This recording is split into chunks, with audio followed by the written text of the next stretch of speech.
I've always been really into cemeteries. I've been to all the big ones.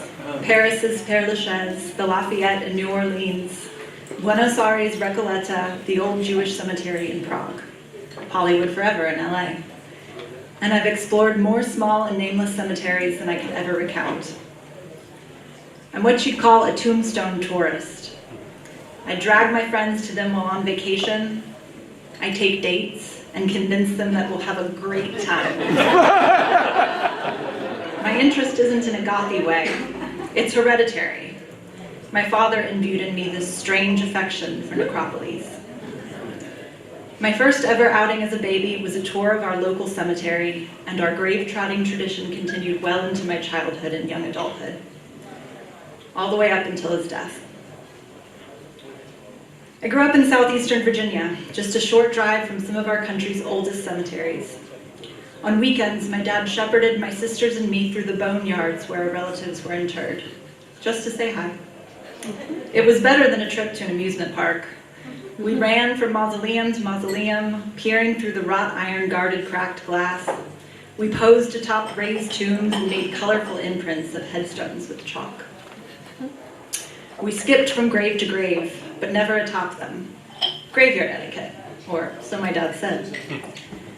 The overgrown lawns were our picnic grounds, and after our brown bag lunches, we'd abscond with fake flowers from fresh memorials to bring home to our mother, who would scold my father and us, her unwitting grave robbers.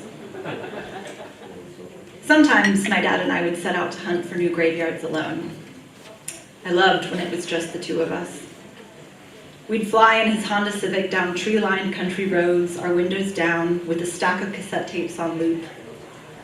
We would sing along to The Clash or Sam the Sham and the Pharaohs, his overtaxed speakers bouncing with the bass.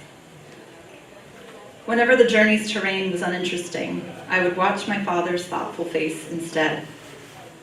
Follow his glassy blue, sad, sad eyes as he surveyed our unfamiliar surroundings intently, searching for something hidden, something lost, something forgotten. Upon our arrival at a new, perfectly dilapidated graveyard, we'd delight in prying open old metal gates and unearthing gravestones hidden by years of ivy growth. Though he never referred to our adventures as such, I knew we were trespassing. I knew that what we were doing was not okay in the eyes of the law, or my mother, for that matter. It was thrilling. I relished being his partner in crime, his sidekick, his Dr. Watson, his Marty McFly. There were many lighthearted discoveries. A woman who buried her dog and erected an iron statue in remembrance. Pieces of cake sitting on decorated headstones for afterlife birthday parties. And cameo pictures of toothless old men and ladies with funny hats affixed to modern graves.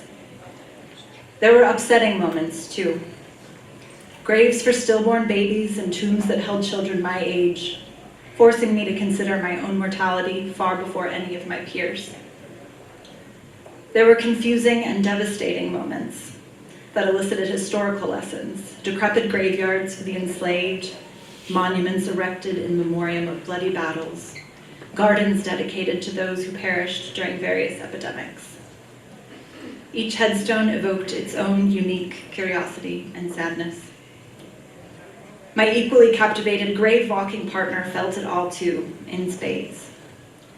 Our penchant for contemplation and existential dread were our truest, most irrevocable bonding agents, right from the start. On rainy weekends, we would visit with our deceased relatives pre-burial by sifting through their ephemera, which was stored in a box underneath my parents' bed. Until I was old enough to hold the artifacts myself, I would watch as my father carefully clutched tintypes and letters, deeds, censuses, and binders of handwritten and typed family trees. My dad would reintroduce and reacquaint me with all of my dead second great-grandparents and cousins thrice removed, occasionally adding in bits of new information.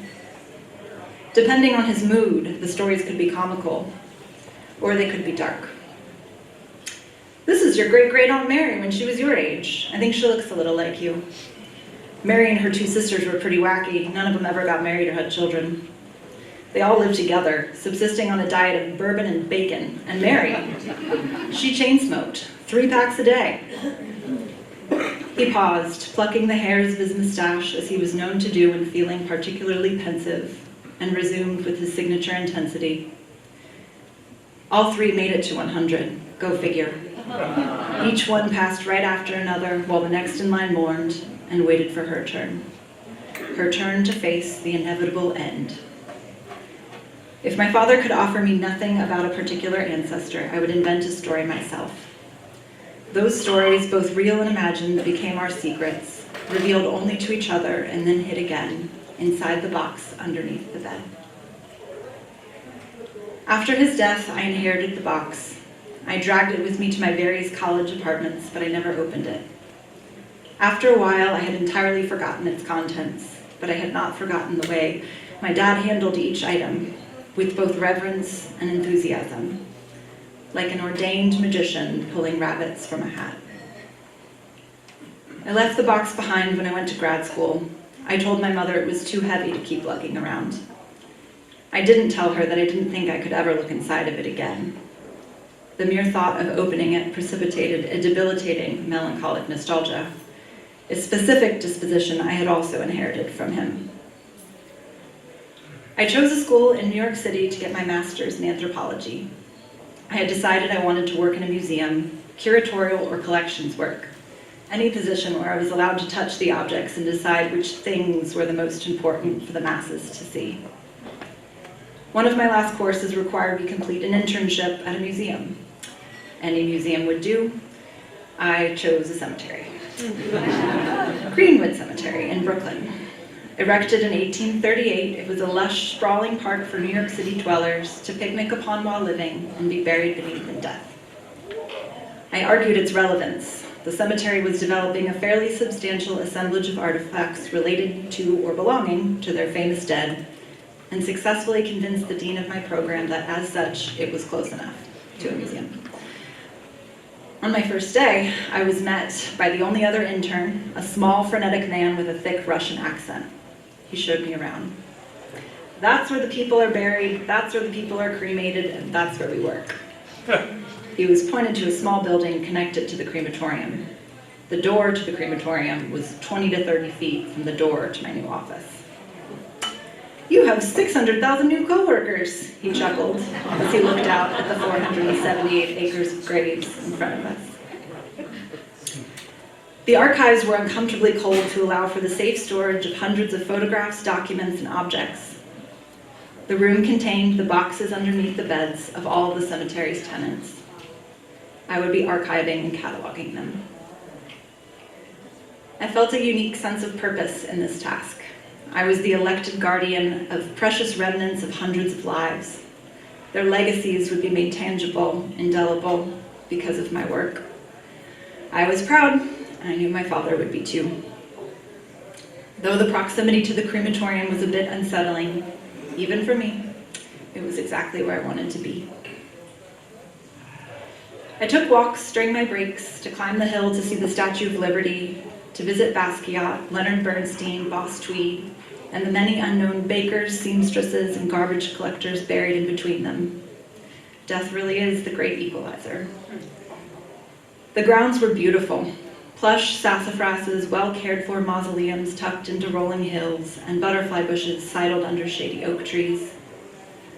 When I was feeling chatty, I would engage in small talk with the groundskeepers. The talk was often not actually that small. When the towers were hit, burned papers from the buildings landed here. Something about the way the wind moved that day. They were landing like snowflakes, big ones, little ones. He stopped and looked up, holding tightly to the worn straps of his overalls, and continued. Bits of paper were everywhere, and they kept falling for days after.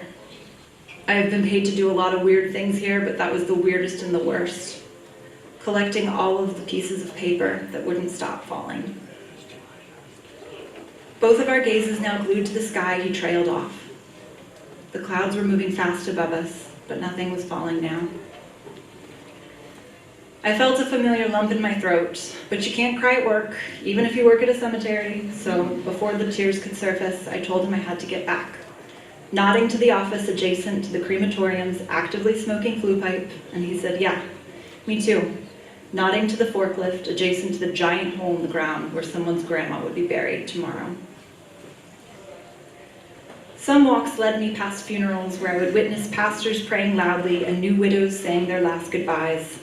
There were eulogies in Cantonese, Italian, German, and Spanish. I watched families in their mourning attire and young children studying their nose-blowing parents for an indication of how and what to feel. I heard somber musical performances, bagpipes, violins. There were packed services, with cars trailing all around the cemetery. And then there were services of one. My dad died young, at 54, from depression and drink, both of which had been inflicting irreparable harm to his body and mind for as long as I could remember. His death was a catastrophic event that has never really ended. It continues to permeate, complicate, and mold many aspects of my life, beyond just that of my career. He was cremated. Those were his wishes. No gravestone, no cemetery to stop by and say hi. But after he died, every visit to every cemetery felt like a visit with him. My internship allowed me to spend a semester's worth of Tuesdays and Thursdays right by his side again. Some, if not most, of the work at Greenwood was monotonous, but plenty of the objects elicited big feelings and rich imagined stories of life and of death that I knew would have interested him. Like the handwritten love letters that I smoothed and removed creases with my white-gloved hands, the pieces of original Coney Island roller coasters I carefully tagged and shelved, and the fragments of paper that fell from the sky on 9/11 that I slipped with veneration into protective sleeves.